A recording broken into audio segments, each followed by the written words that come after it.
सलाम, नमस्ते, सत श्री अकाल। मैं हूं रज़ा और आप देख रहे हैं रज़ा ग्राफिका इंटरनेशनल प्राइम टाइम, जिसमें दुनिया भर की बड़ी बड़ी खबरें आसान ज़बान में आपको बताई जाती है और ख़ासकर वही खबरें आपको बताई जाती हैं छांट कर जो आपके लिए बेहद ज़रूरी है। भारत के अंदर क्या चल रहा है वो आप देख रहे हैं, लेकिन प्रधानमंत्री मोदी जी नफ़रत के खिलाफ नहीं बोल रहे हैं। मुसलमान मरे या हिंदू मरे, मोदी जी नहीं बोल रहे हैं। एक ही बार बोले थे 1 साल पहले, ना कोई गुस्सा था, ना कोई गुस्सा है, ना कोई गुस्सा है। लेकिन आपको बता दूं कि मामला अब दूसरा हो गया है। अब तो पाकिस्तान के खिलाफ भी मोदी जी नहीं बोल रहे हैं। आखिर इतनी नरमी क्यों, समझ में नहीं आ रहा है। शायद जो अब्बास अली उनके घर में रहता था, उनका साथी, बचपन का दोस्त, जो उनके घर में पला बड़ा, ऐसा खुद मैं नहीं बोल रहा हूँ, ऐसा खुद मोदी जी ने अपनी चिट्ठी में क्लियर किया था। उसके बाद मोदी जी के अरब देशों के साथ गहरे संबंध। दोस्त, समझ में नहीं आता है कि आखिर पाकिस्तान और चीन के सामने 56 इंच 56 mm में कैसे तब्दील हो गया। ये तो अल्लाह जाने या फिर मोदी जी जाने। खैर, अब कमाल की बात तो ये है कि पाकिस्तान को चीन ने हमेशा समर्थन दिया है, तुर्की ने भी समर्थन दे दिया है और पाकिस्तान काफ़ी तेज़ी से मजबूत भी हुआ है, हथियारों को अपग्रेड किया है और लगातार अपने हथियारों में बढ़ोतरी कर रहा है। चीन ने भारत के खिलाफ क्या क्या किया है वो अब सब आप जान रहे हैं। 1-1.5 साल पहले जब मैं बोल रहा था, तो नाम लूँ कि नहीं लूँ, ले लेते हैं, मुंबई के भाऊ ने, जी हाँ, उन्होंने हमारे खिलाफ वीडियो बना दी, बहुत सारी बातें बोल दी। एक पत्रकार है, ये है, वो है, अन्न भंड संड। खैर, क्या कहें, सच बोलने वाले के साथ क्या होता है आप जानते हैं। खैर, फिर भी हम हक पर रहे, सही रहे। बाद में सबको पता चला, उनको भी पता चला कि यार बंदा जेन्युइन, क्योंकि वो बेचारे ऐसे लोग इन्फ्लुएंस हो जाते हैं आधी अधूरी बात से।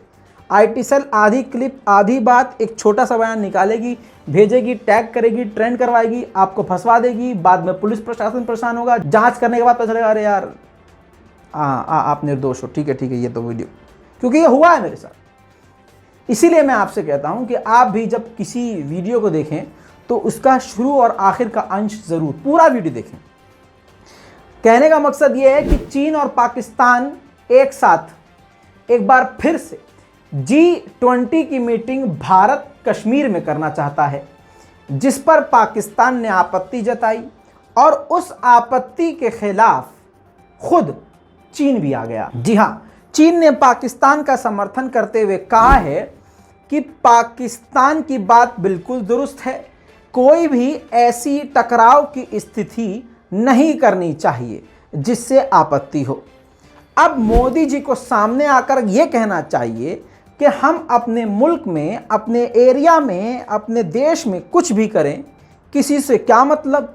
लेकिन खैर, मोदी जी शायद 18 घंटे कुछ और काम करके कुछ और चीज़ बेचने की प्लानिंग कर रहे हों। उनका काम मैं ही कर देता हूँ। भाइयों बहनों, हम अपने देश में कुछ भी करें। यह पाकिस्तान कौन होता है भाई, ये चीन कौन होता है, इनको तो मैं लाल आंख दिखाऊंगा, लेकिन अभी नहीं। अभी बहुत जरूरी चीजों पे जीएसटी लगाई है। अरे बाप रे, ये तो धोती खोल रहा है। खैर दोस्तों, जोक सपाट, मामला गंभीर हो गया है। पाकिस्तान, चीन एक साथ खड़े हो गए हैं और आप जानते हैं कि चीन ने बॉर्डर पर हथियार खतरनाक लेवल के तैनात कर दिए हैं। भारत को यह पता है, भारत के फौजियों को पता है, रक्षा मंत्रालय को पता है, एजेंसियों को पता है, लेकिन मोदी जी चुप हैं। वहीं पाकिस्तान की सरकार ने जो ऑयल कंपनी है पाकिस्तान में मौजूद, उन सभी से लिखित में पूछा है, सजेशन लिया है कि अगर हम रूस से ऑयल लें तो कितने रुपए में हमको सही रहेगा, क्या आपको कोई दिक्कत होगी, आप हमारे साथ खड़े हैं कि नहीं, ये सारी बातें उन्होंने कही। दूसरी तरफ पाकिस्तान ने यह भी कहा कि अमेरिका अगर हम पर पाबंदी नहीं लगाता है तो हम भी भारत की तरह रूस से तेल और गैस लेना शुरू करेंगे। दोस्तों, पाकिस्तान के साथ खड़ा तो हो गया है चीन, पाकिस्तान का साथ तो दे रहा है चीन, लेकिन उसका पूरा बदला भी वसूलना चाहता है। अब पाकिस्तान पहुंचे हैं चीन के चाणक्य, जी हां, एक्सपर्ट माने जाते हैं, पॉलिटिकल एक्सपर्ट हैं, बड़े नेता हैं। अब वो पहुंचे हैं और उनका पाकिस्तान पहुंचने का मकसद ये है कि पाकिस्तान में चीन के गार्ड तैनात किए जा सके, चीनी फौज को वहां के चीनी नागरिकों के लिए तैनात किया जा सके। हालांकि पाकिस्तान सरकार इसका विरोध कर चुकी है, पाकिस्तान की आवाम इसका सीधा विरोध कर चुकी है और साफ साफ पाकिस्तान की आवाम कह चुकी है कि अपने मुल्क में हम दूसरे देश की सैनिकों को बर्दाश्त नहीं करेंगे। वहीं जब से कोरोना आया है, यानी लगभग 2.5 साल बाद, चीन के राष्ट्रपति शी जिनपिंग अपने एरिया से पहली बार 2.5 साल में अपनी पत्नी के साथ बाहर गए हैं हांगकांग। 25 साल की वो वर्षगांठ मनाई जाती है कि जब वहाँ ब्रिटिश सरकार ख़त्म हुई थी, ऐसा कहा जाता है चीनियों के द्वारा। उसको सेलिब्रेट करने के लिए चीन के राष्ट्रपति पहली बार इस कोरोना काल के बाद पहली बार अपने एरिया को छोड़कर बाहर निकले हैं। छोटा सा क्लिप देखिए।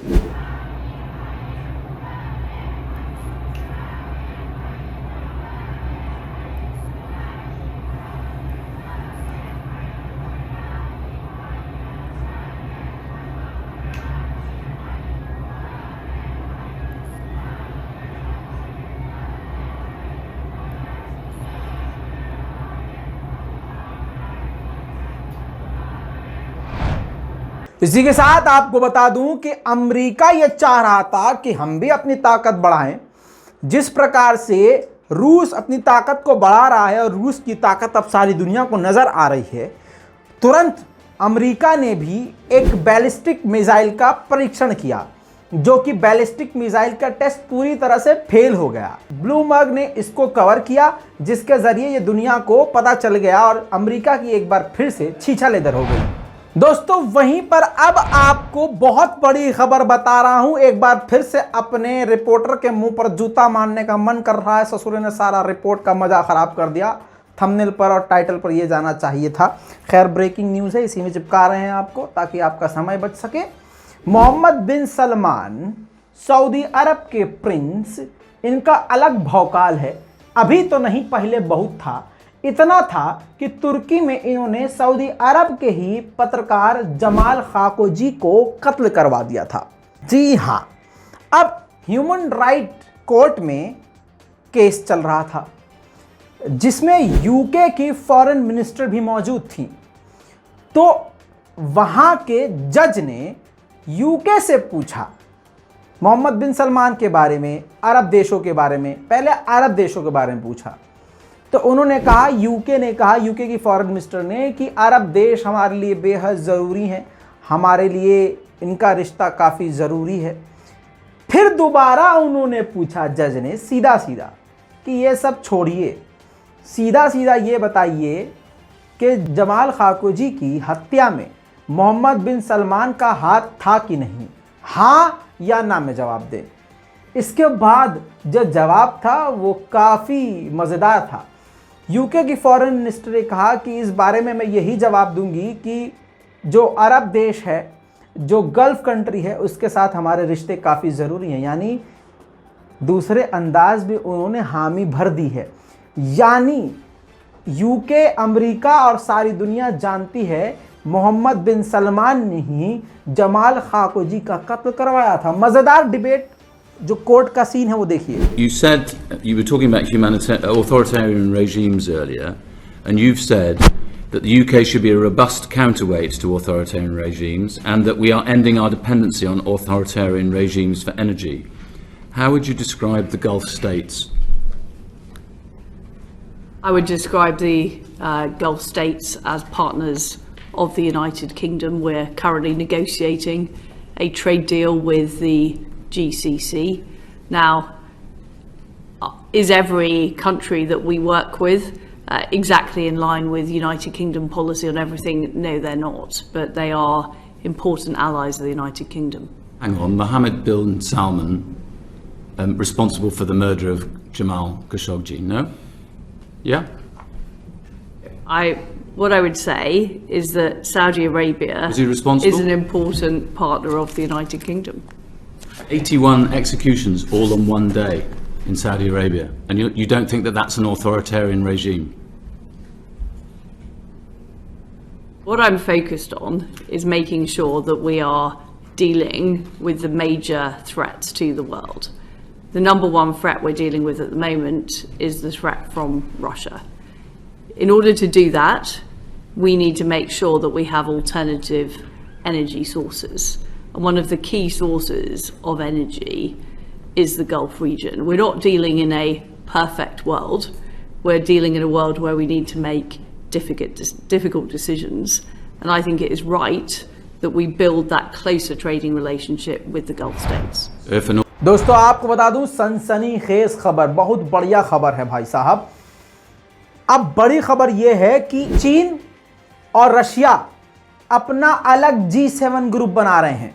अब आपको नई चीज बता देता हूं आसान जबान में, पूरी दुनिया में देशों के ग्रुप बन रहे हैं। जैसे आपके दोस्त हैं, जब आपकी किसी पड़ोस से लड़ाई होगी तो आप अपने अपने साथियों का ग्रुप बना लेंगे, जो आपके साथी होंगे, जो आपका साथ देंगे, जिसे आप कहते हैं हिमायती, ठीक है, अपना ग्रुप बना लेते हैं। वो बंदा आपका विपक्षी, वो अपने दोस्तों के साथ ग्रुप बना लेता है, ग्रुपबाजी शुरू हो जाती है। तो आप लोग ग्रुप का नाम नहीं लगते, लेकिन ये इंटरनेशनल लेवल पर ये सीन चलता है कि जब कई देश अपना मिलकर ग्रुप बनाते हैं, उसका नाम रख लेते हैं, G20, G7, ये वो, नेटो, यूरोपीय यूनियन, ये सब। अब चीन और रशिया नया G7 टाइप का ग्रुप बनाना चाहते हैं, जिसमें वो जो ब्रिक्स है, जिसके बारे में कई बार बता चुका हूं, जिसमें 5 देश हैं, उसी को बड़ा करना चाहते हैं। उसी के अंदर ईरान समेत कई देशों को घुसाना चाहते हैं, जिससे वो ब्रिक्स, जिसमें इंडिया भी है हमारा, वो और बड़ा हो जाए और पूरी दुनिया का ये एक सबसे बड़ा ग्रुप बन जाए, और फिर अमेरिका और इजराइल जैसी बड़ी से बड़ी ताकतों को ये दबा कर रख दे। दूसरी तरफ आपको बताना चाहता हूं, तालिबान के डेलीगेशंस पहुंच चुके हैं कतर अमेरिका से बात करने के लिए, क्योंकि तालिबान के करोड़ों रुपये, यानी अफगानिस्तान सरकार के करोड़ों खरबों डॉलर फ्रीज कर दिए गए हैं अमेरिका के द्वारा, और अभी अफगानिस्तान की आम जनता को, अफगानिस्तान को पैसे की सख्त ज़रूरत है, जिसको देखते हुए तालिबान के डेलीगेशंस पहुंच चुके हैं कतर। वहीं ईरान का जो बॉर्डर पर कमांडर मारा गया है, उसके लिए तालिबान से ईरान ने गुजारिश करी है कि उस गुंडे को, उस आतंकी को तालिबान गिरफ्तार करे और उसको सख्त सजा दे। वहीं पाकिस्तान के फॉरेन मिनिस्टर ने फिर से तालिबान का समर्थन करते हुए कहा है कि तालिबान के ऊपर से पाबंदी हटानी चाहिए, क्योंकि इकोनॉमी का काफ़ी बुरा हाल है और अफगानिस्तान के फंड और पैसे रिलीज कर देने चाहिए। दोस्तों इसी के साथ आपको बता दूं कि अफगानिस्तान में एक बार फिर से पूर्व सरकार के, यानी पंजशीर के सैनिक एक्टिव हो गए और तालिबान से भिड़ंत होना शुरू हो गई है। अलग अलग इलाकों में पंजशीर के, यानी पुरानी सरकार के सैनिकों के हेलीकॉप्टर समेत तालिबान के हेलीकॉप्टर भी देखे जा रहे हैं, और कई इलाकों में गोलीबारी की आवाज़ आ रही है। कई सारे सबूत हमें मिल चुके हैं, जो आपके सामने हम पेश कर रहे हैं।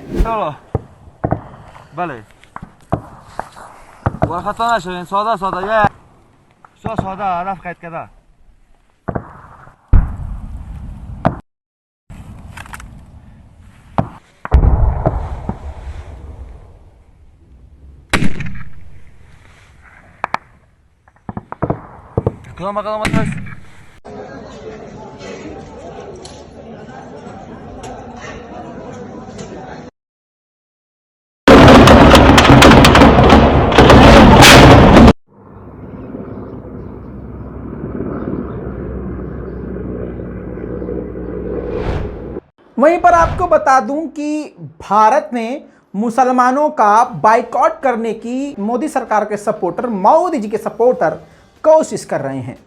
लगातार मुसलमानों के खिलाफ रैलियां हो रही हैं और मुसलमानों के खिलाफ नफरत को बढ़ाया जा रहा है।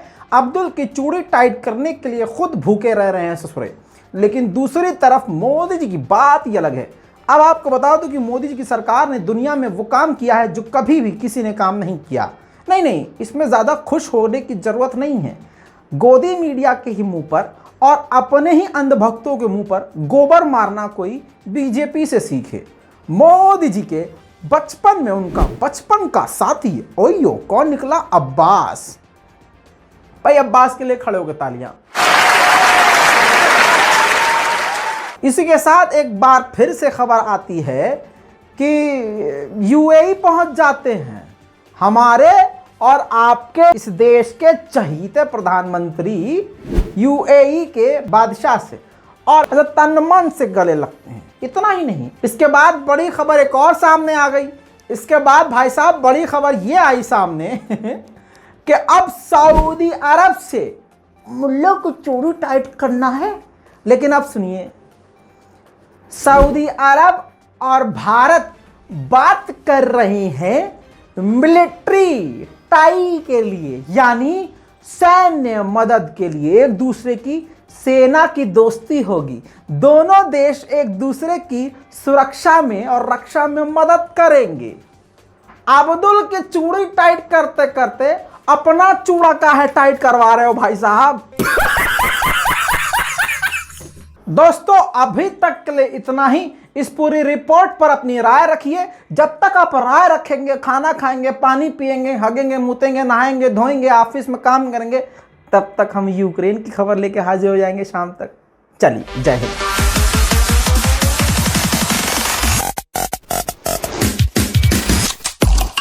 तेरा बाप आया।